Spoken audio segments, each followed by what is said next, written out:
What's up, YouTube? This is True Raw 4 TV. So I don't know if you guys know this, but or some of you hadn't heard me say this in a video, but I've decided to change up a little bit when it comes to these all-time top 10 lists. That's how I kind of rank players. I've never really been comfortable doing like a extended top 50, top 75. I like to rank them by position. So what I decided to do is, in honor of the 75th anniversary year, I decided to extend my list to top 15 instead of just top 10. And the reason why I want to do this is because it's going to make it a lot more exciting, because I'm going to include players that normally I'm not talking about. Because I don't tend to move my list that much. So I don't want to always just talk about the same damn players.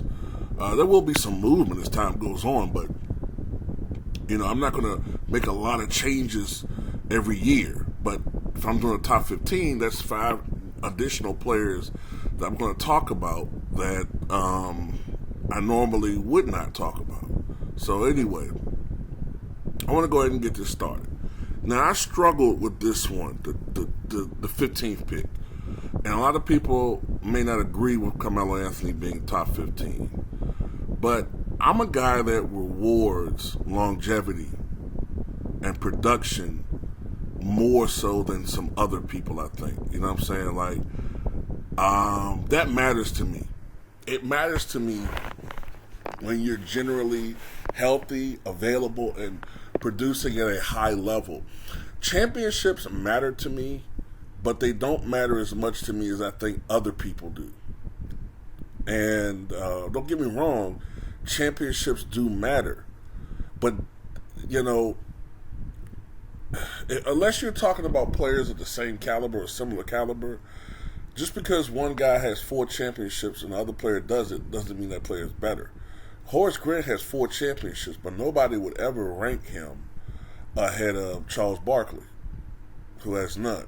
You understand what I'm saying? So sometimes championships, can be misleading a little bit. But I decided to put Carmelo Anthony here, man, just because of the sheer production and his resume. Yes, look, when he first came into the league, there was some expectation that he could be even greater than LeBron. Now, his career overall did not exceed LeBron's, but, is that really a knock on Carmelo Anthony? You know what I'm saying? Is that really a knock on him because his career wasn't greater than LeBron James? You look at his resume, it's still phenomenal. I don't include college in this thing, but look, he was a 10-time NBA All-Star. And mind you, he was playing in a much more competitive conference than LeBron James. 2-time All-NBA second team. 4-time All-NBA third team. Won a scoring championship back in the 2012-13 season with the New York Knicks. He was on the All-Rookie first team in 2003-2004. A member of the 75th anniversary team. He won the NBA Social Justice Championship Award. In 2021, a new award. And when you look at, his numbers. Well, before I get to the numbers, he won Olympic gold 3 times. In Beijing in 2008, in London in 2012, and in Rio de Janeiro in 2016. So he was a 3-time gold medal winning Olympian. Plus, they won the bronze, of course, the disappointing team in Athens in 2004. And when you look at Carmelo Anthony's numbers, for his career, he's averaged 22.5 points, 6.2 rebounds, 2.7 assists. Now, look, there's always been a knock on the shooting percentages, the 44.7%. However, I do have to say this. You have to take into account certain things with Carmelo Anthony's game. Now, earlier on, Carmelo would bang in the post. You know what I'm saying? He would bang in the post. And that's why some of his earlier seasons, 2006, 7, 8, he was around 48, 49% from the floor. But as Carmelo got older, he realized, look, I can't keep banging with these big dudes. He became more of a perimeter player. So look, if you're a guy who's shooting 18, 19, 20-foot jumpers, much like how Kobe Bryant did, when a lot of your diet offensively is long mid-range jumpers, and then eventually three-point shots, your field goal percentage is not going to be that high, as opposed to a guy like LeBron James, who the majority of his points come from, matter of fact, I believe it's almost 2/3 of his points for his career come from either the paint or the free throw line. So he's been able to pump up his field goal percentage up to 50.4% for his career. Sort of like how when Scottie Pippen was younger, he was never a great jump shooter, but his field goal percentage was higher because a great majority of his points came in, transition layups, dunks.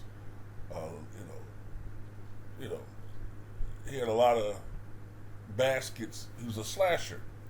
So anyway, Carmelo Anthony,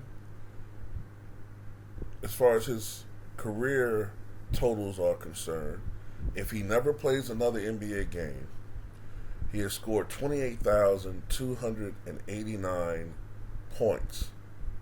And he scored at least 1,000 points in 1, 2, 3, 4, 5, 6, 7, 8, 9, 10, 11, 12, 13, 14, 14 seasons, I believe. He scored at least 15 seasons, excuse me. At least 15 seasons, he scored at least 1,000 points. One of the great scorers of his era. And when you think about the expectations when he came into the NBA back in 2003, he won a championship with Syracuse. There are many people that would argue, and I'm one of them, that he probably should have won Rookie of the Year over LeBron James. He probably should have won Rookie of the Year. His numbers were better overall, for the most part, as a rookie. And even though LeBron James' team did increase by like 17 or 18 victories,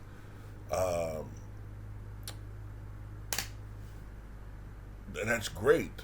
But Carmelo's team increased by even more wins, like 20. I think 20-something. And they went to the playoffs. And they did it in a much more competitive conference.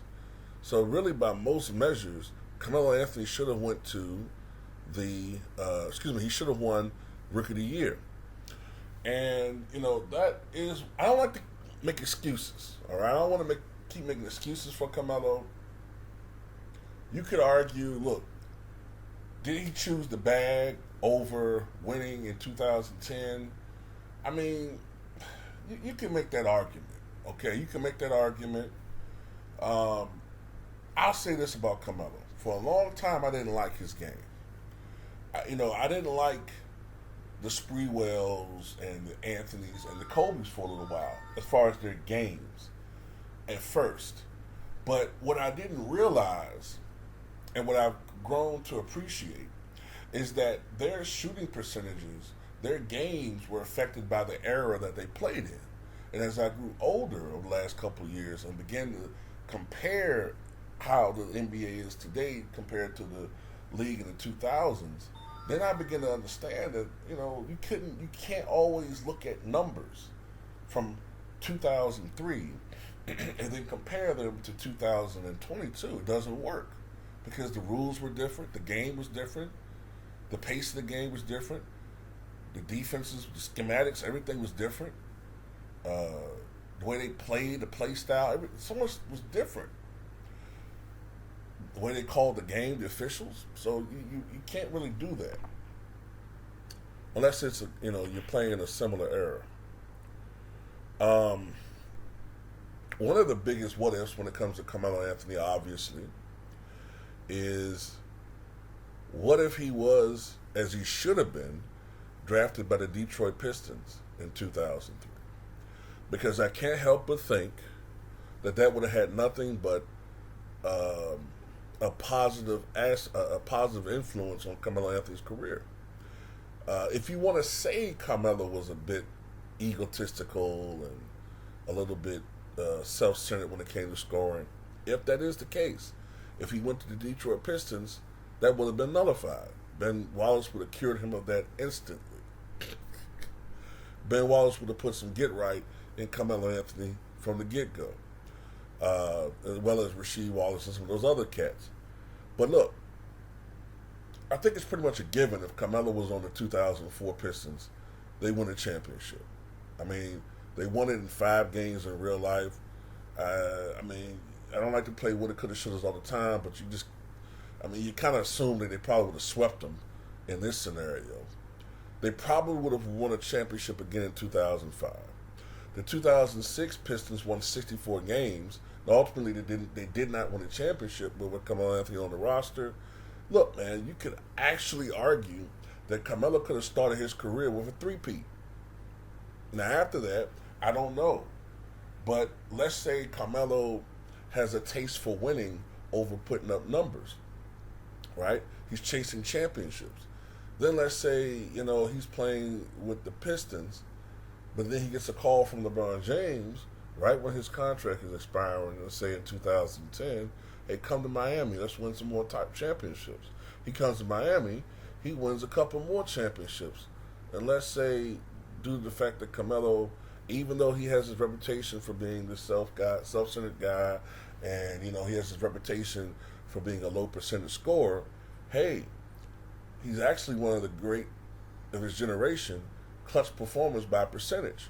Let's say he wins 2, possibly 3 championships with the Miami Heat. Now you're talking about a 5-time, 6-time champion, and Carmelo Anthony's reputation, his whole career, we look at differently. Now we're ranking Carmelo's shit maybe as top 1, 2 small forward, top 10, top 5 all-time player. And maybe we look at LeBron James differently. Maybe he's not the preeminent player of his generation at that time. Maybe he's playing Daffy Duck to Carmelo's Bugs Bunny. But anyway, in real life, ultimately, Carmelo was drafted by the Denver Nuggets. They broke up in a very acrimonious way back in, 2010, I think? Or was it? No. It was during the, what the hell was it? Was it during the 2010-2011 season All-Star break? I sometimes forget when it was. But anyway, sometime in 2010-2011, he and Amari Stoudemire go to New York. And Stoudemire has a couple of, strong early seasons, but then he gets hurt, and it becomes Carmelo's team. And, look, the last time the Knicks were even relevant, Carmelo was there. It might have been 10 years ago. Carmelo had some strong individual play. He won a scoring title there. Set an all-time mark, broke the record for most points scored by a Knicks player with 62. Breaking the mark previously held by Elgin Baylor. By Bernard King for a Knicks player. But you know what happens? What happens is the NBA begins to change.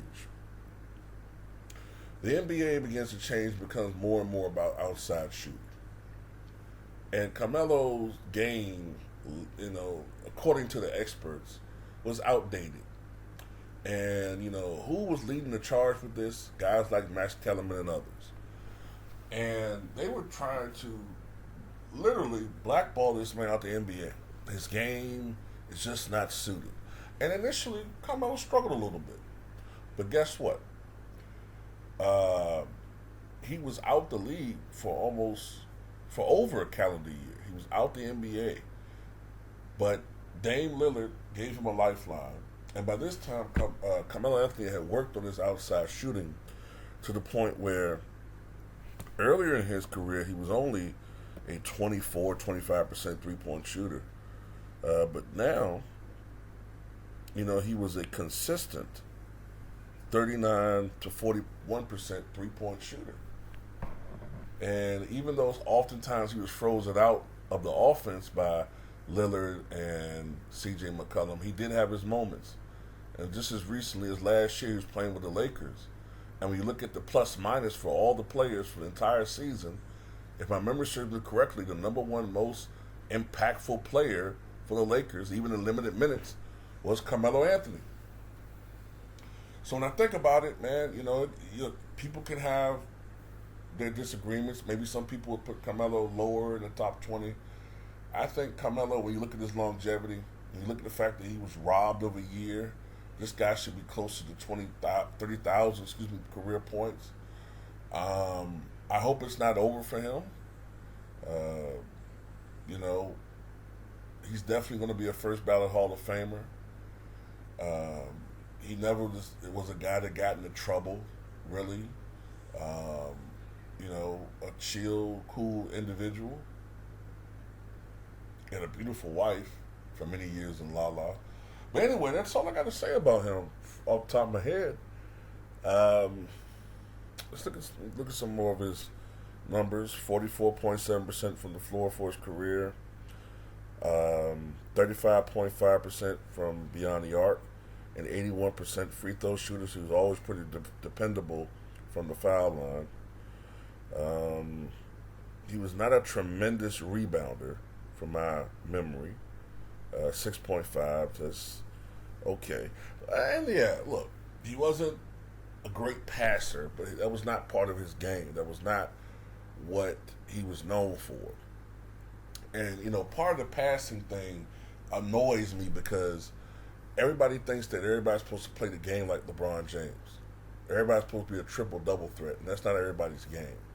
And, of course, the biggest knock on Carmelo, and it became a narrative, is that he didn't play defense. And it's funny that people like Carmelo Anthony and some others get knocked for not playing defense, but nobody has anything to say about,